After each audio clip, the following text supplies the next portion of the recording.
السلام علیکم ورحمۃ اللہ وبرکاتہ۔ ناظرین و سامعین، استقبال ہے آپ کا ہمارے یوٹیوب چینل دیار تھانوی پر۔ ہجری سال کا پہلا مہینہ چلا ہوا ہے محرم الحرام۔ اس کے اندر عاشورہ کا روزہ رکھا جاتا ہے۔ اس روزے کی حقیقت، اہمیت اور عظمت حدیث کی روشنی میں آپ کے گوشے گزار کی جا رہی ہے۔ اس ماہ مبارک میں مطلقاً کسی بھی دن روزہ رکھنا رمضان کے بعد سب سے افضل روزہ شمار ہوتا ہے۔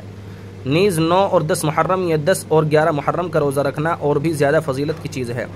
چنانچہ صحیح مسلم کی حدیث میں وارد ہے: افضل الصیام بعد رمضان شہر اللہ المحرم وافضل الصلاة بعد الفریضۃ صلاۃ اللیل۔ رمضان کے روزوں کے بعد سب سے افضل اللہ کے مہینے محرم کے روزے ہیں، اور فرض نماز کے بعد سب سے افضل رات کی نماز تہجد ہے۔ حضرت ابن عباس رضی اللہ تعالی عنہما فرماتے ہیں کہ جب حضرت رسول اللہ صلی اللہ علیہ وسلم نے عاشورہ کے دن خود روزہ رکھا اور حضرات صحابہ کو روزہ رکھنے کا حکم فرمایا، تو اس پر حضرات صحابہ اکرام رضوان اللہ تعالی علیہم اجمعین نے عرض کیا: اے اللہ کے رسول، اس دن کی تو یہود و نصارہ بھی تعظیم کرتے ہیں۔ غالباً یہ عرض کرنا مقصود ہوگا کہ روزہ رکھ کر تو ہم نے بھی اس دن کی تعظیم کی، گویا ہم ایک عمل میں ان کی مشابہت اختیار کرنے لگے۔ تو اس پر آپ صلی اللہ علیہ وسلم نے ارشاد فرمایا: اگر اللہ نے چاہا تو اگلے سال ہم نویں تاریخ کو بھی روزہ رکھیں گے۔ اس طرح سے مشابہت کا شبہ باقی نہیں رہے گا۔ حضرت ابن عباس رضی اللہ تعالیٰ عنہما فرماتے ہیں: اگلا سال آنے سے پہلے ہی آپ صلی اللہ علیہ وسلم کا وصال ہو گیا۔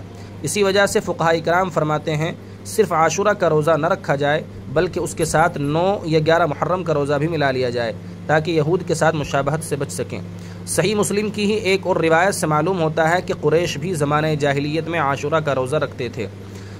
حضرت عائشہ صدیقہ رضی اللہ تعالی عنہ فرماتی ہیں کہ زمانہ جاہلیت میں قریش روزہ رکھتے تھے، اور جناب رسول اللہ صلی اللہ علیہ وسلم بھی روزہ رکھتے تھے۔ جب آپ علیہ الصلاۃ والسلام نے مدینہ منورہ کی طرف ہجرت فرمائی تو وہاں بھی عاشورہ کا روزہ رکھا، اور حضرات صحابہ اکرام رضوان اللہ تعالی علیہم اجمعین کو بھی روزہ رکھنے کا حکم فرمایا۔ پھر جب ماہ رمضان میں روزہ رکھنے کی فرضیت کا حکم آیا تو آپ صلی اللہ علیہ وسلم نے لوگوں کو اختیار دیتے ہوئے ارشاد فرمایا: جو چاہے عاشورہ کا روزہ رکھے، جو چاہے نہ رکھے۔